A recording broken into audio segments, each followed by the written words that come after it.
Lowe's Motor Speedway, like a jewel in the night surrounding Charlotte, North Carolina. Aerial coverage brought to you by Goodyear, official tire of NASCAR, helping NASCAR drivers get to the finish line for the past 25 years. Goodyear, get there. Next week, NASCAR moves to Dover, and our coverage begins on Friday with NEXTEL Cup practice, followed by NEXTEL Cup qualifying, and then Craftsman Truck Series racing on Speed.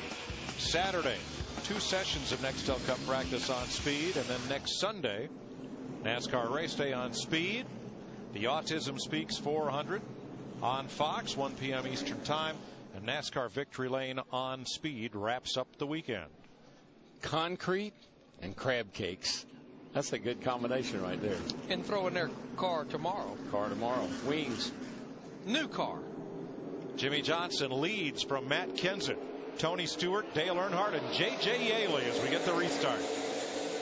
Now let's see what Matt Kenseth in that 17 car can do on this restart. Remember, the last 2 or 3 he moved to the high side, gets a run. I don't know if he's going to get it this time. He can only show Jimmy Johnson what you're going to do so many times. And Jimmy Johnson will learn. Johnson, Kenseth, Stewart in a bit of a breakaway. Plus, we know from being over here for 10 days that the car out front is really happy. Gets that air on the nose and it takes off. And we call this a breakaway because the car behind the front 3, Carl Edwards, is 1 lap down.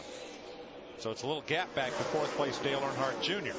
It's hard to believe that Carl's car is even going, after being in that big crash. Nice rebound. He'd love to see a caution right now in that 99 car because he would get that free pass. I don't know. The way he's running right now, Larry, he may not need it. He's running all over the back of Tony Stewart pretty fast.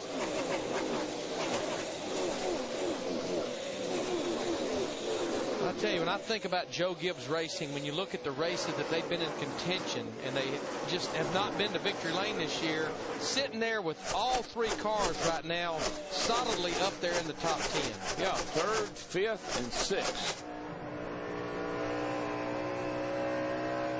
Coach is here this weekend. That's right. Joe Gibbs. Funny how when a coach shows up, everybody does good. Saw him in the garage area yesterday. Mike held him down talking to him. Boy, Kenseth's car is so good through the middle of the corner. He's going to pull to the inside of Jimmy Johnson down the back straightaway. I'd say Jimmy will say, you know what? Have at it, boys. We've still got a long way to go. But here comes Stewart in that 20 car. I think Jimmy Johnson on that run already has seen we have made the car a little bit better because he was able to hold Kenseth at bay for a little bit longer than he had in the last several runs.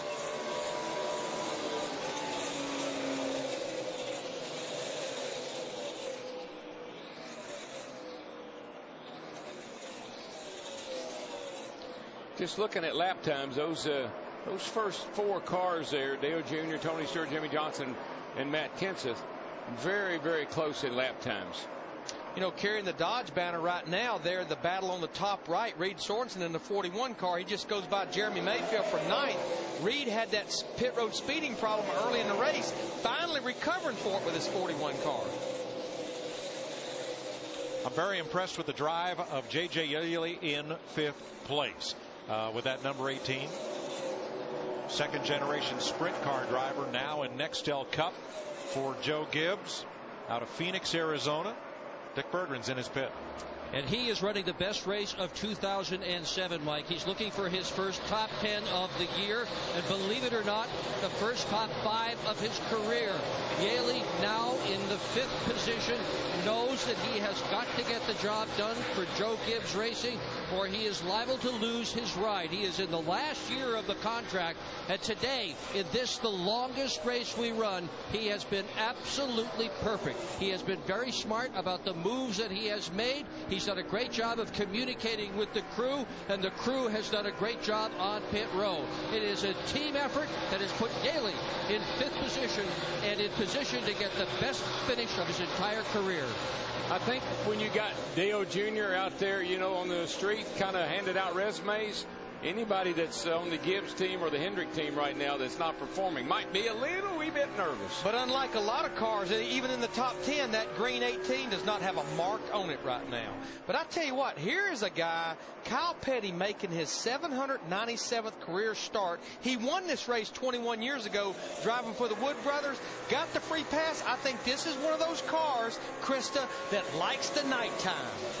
Absolutely. This car has really come into its own. On that last stop, the team actually turned out a great stop. They said they have finally found the balance. Kyle Petty running some times equal to the leaders. And Larry Mack, you really put that in perspective. His win came 21 years ago. Wow, this guy's been racing for a long time. I think this is his 51st start at Lowe's Motor Speedway. But Krista, we look just to the right of the Coke machine, and Brian Vickers has been all but knocking the wall down. He gets into Ricky Rudd right there. Wow.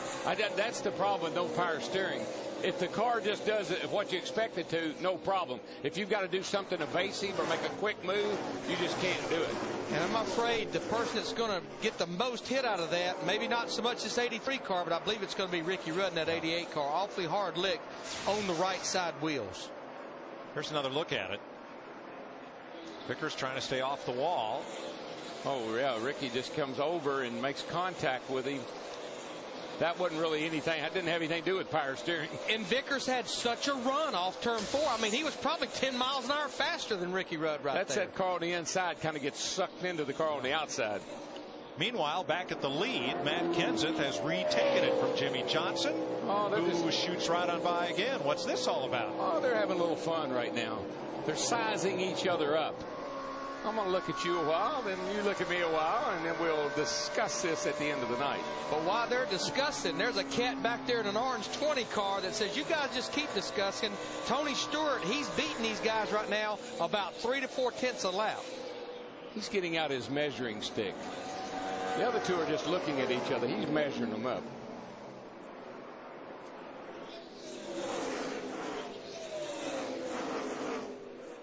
See a lot of damage on that 20 car. That came from a wreck that happened way back on lap 53 that involved numerous cars here at the end of the front stretch. A lot of repairs to that 20 car, and here he is here with 117 laps to go, right up there in contention. I felt pretty good about Tony tonight because of his rebound last week in the All-Star race. Early in that race, you know, we've said this, he was jumped. But when the sun went down in that last 20-lap segment last week, he came on, and he's doing it again tonight. Another fella I feel good about is Dale Earnhardt Jr. You know, it was question mark. When you lose your crew chief, who is your cousin and somebody you're used to working with all the time, what would happen with Jr. and the adjustments and all? And will Jr. break his 37 race winless streak tonight? That's our AT&T virtual crew chief question. Dial 191 or text the message crew to 191 from your AT&T or Singular Wireless phone, or go to foxsports.com. Well, that just proves that two Tonys are better than one. It's what it looks like. Tony Gibson, there you see him on the right. Tony's been around for a number of years, and I don't think the question, Jeff Hammond actually talked about this yesterday. I don't think the question, Tony Gibson being able to get that race car, but would Dale Earnhardt Jr. try to overpower Tony Gibson? You can't overpower Tony Eury Jr., but I think that's the question. But you know what? Pretty much on track tonight. Yeah, I heard Gibson say, you know, I'm just trying to make Jr. happy. Well, he'll be happy if you fix his car like they got it tonight.